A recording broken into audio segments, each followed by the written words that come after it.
So, Oliver, I hear you have a really cool connection to the city of Chicago. One of my relations was a mayor of Chicago from 1933 to 1947.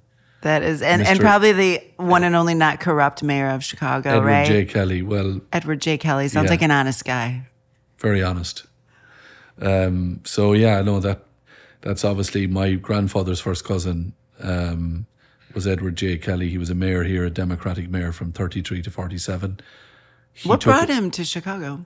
Well, if you go back in the history file, my grandfather's father was John Kelly, and the mayor's father was Stephen Kelly. There was 4 brothers. They came to Chicago to the State Fair in the early 1800s, and 2 of them stayed, 2 of them went back to Ireland, and the 2 brothers that stayed, one of them. So would that, and I'm really bad at history, but would that have been around the famine time? Yeah, it would have been actually, yeah. I mean, so yeah. So it was, I kind of grew up with that kind of understanding that history, but when I came, I learned an awful lot. Went to Evanston where he's buried and found a lot of history there, and then actually connected to Mayor Daley here. Dan Gibbons, who would have worked closely with Mayor Daley for many years, was kind enough to reach out and get me some history, give me some history, give me a book on Chicago. So I learned a lot about the mayor and family and different things. And I did go to a book launch when I first came here a few years ago with that, with say extended family, and I met 75 more, let's say, extended relations that we never knew we had. All from the 2. Yes. The 2 brothers that stayed. Yes. That was and Mayor Kelly's first wife's family as well, which because he was married twice, but his first wife, the extended family there as well. So it was very interesting and great to meet these people.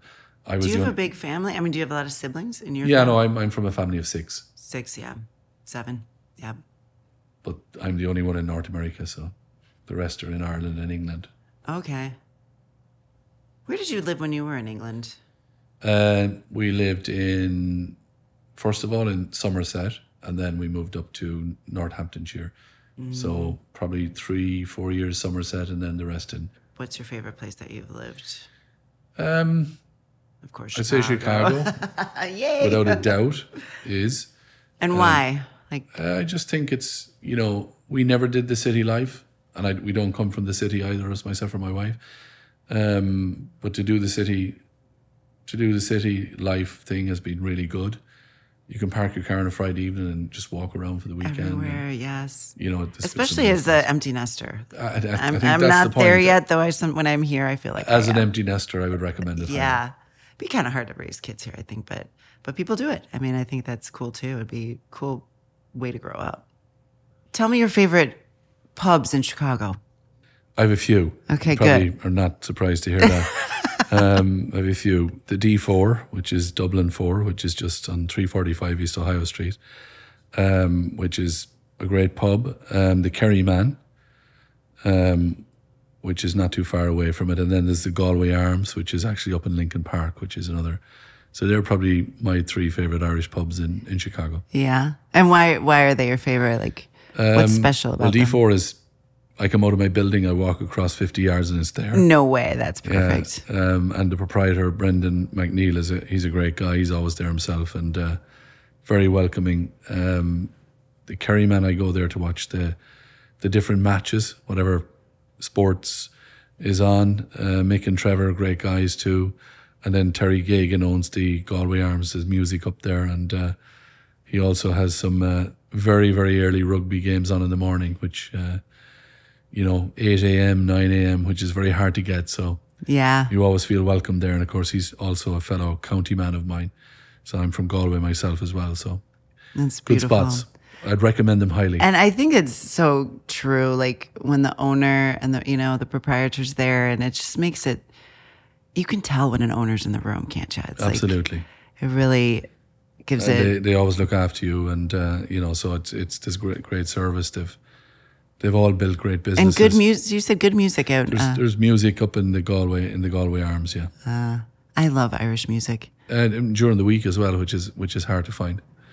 I got to, so I was in Ireland, I was mentioned to you in December of last year, and got to fly a helicopter, which was the most magical, beautiful experience, and over Galway Bay. So from, I'm going to say it wrong, Dromoland Castle? How do you say that, right? Dromoland, yeah. Dromoland. That place is beautiful. It is, yeah. Great place to stay. And then the helicopter landed at the castle. I felt like a celebrity. It was so fun. And then we flew up to Sligo, which was also, I've never been that far up. What's your favorite musical artist? Probably, I like Coldplay as a band. So I think, and they actually played here this time last year, and they were fantastic. They played down in Soldier Field. It was the first time I actually saw them. And my wife was with me. She loved them. We like Coldplay. And then probably Neil Diamond as a singer, or as an Irish Best movie ever. folk music. You must have seen the movie, right? Jazz Singer? Old movie.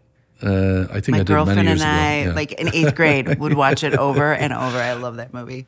And then there's Christy Moore, who's actually a folk singer in Ireland. He's very renowned, and he's quite witty, can be quite witty, can be quite serious, write songs about maybe current affairs, things like that. He's very good as well, so he'd be kind of up there with How about U2? Is that just too yeah, cliche? U2 are a very, very good band. Love U2. There's no question about that. They've totally reinvented themselves with different albums. I've been to see them live. Actually, never in Ireland. I've seen them live in Wales, in England. But yeah, I saw 'em at fantastic Soldier band as Field. well. And, obviously very popular and still going. Mumford & Sons? Do you know them? I've They're heard of them. Scottish, aren't they? I've heard of them. They're amazing. So what kind of gets you up in the morning? What motivates you? Better than daylight. I would Do say. you do your angel cards in the morning too? No, I don't. It's funny. I wake very early here. Since I came to North America, I probably wake 4:35 a.m. So Wow. I'm generally up around at 6. You haven't gotten over the jet lag No, yet. I haven't got over the jet lag. It's still 5 years on.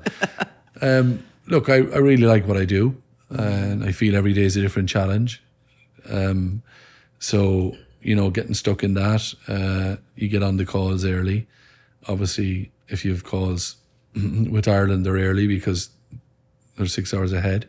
Right. And I often try and get out of the city. If I'm going down to Beloit, I get out of the city as early as I can to stop the traffic, because generally you'll hit it up until O'Hare and then you can kind of go on from there. But I like to be down there early. I like to be in the office down there for 8 o'clock if I can be, or 7:45 or whatever. So that generally gets me up, and I can take calls on the way down and that. And look at that. That's really what it is. And every day throws a different challenge. Mm-hmm. You might be you'll meet different people, whether it's colleagues or customers or whatever. But generally, it's to try and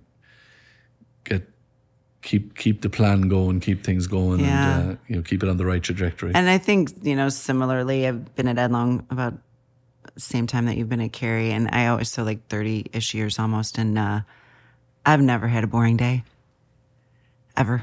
And I've definitely had the joy of changing, different departments and what have you, but yeah, never have I watched the clock. I think that's I couldn't do a job like that. I think it'd be hard at this stage, Yeah.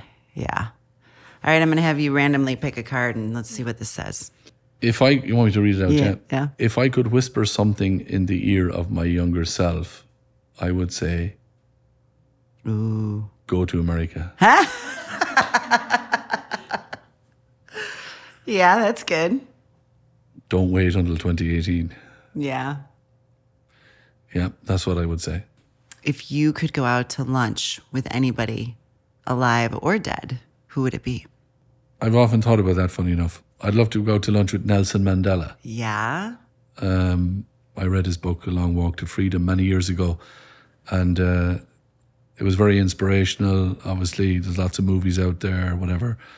But it was very much about, the struggles, the personal sacrifices, and then how he brought a nation together. Mm-hmm. So I think he was a very inspiring character. And obviously then South Africa won the World Cup that time in rugby, and it was kind of because it kind of all came together for them, really, under that kind of umbrella. So I think very influential character. There's many books written about him, obviously, a lot of personal struggles, but united a nation, and I think they're the type of people, leave huge legacies. Yeah.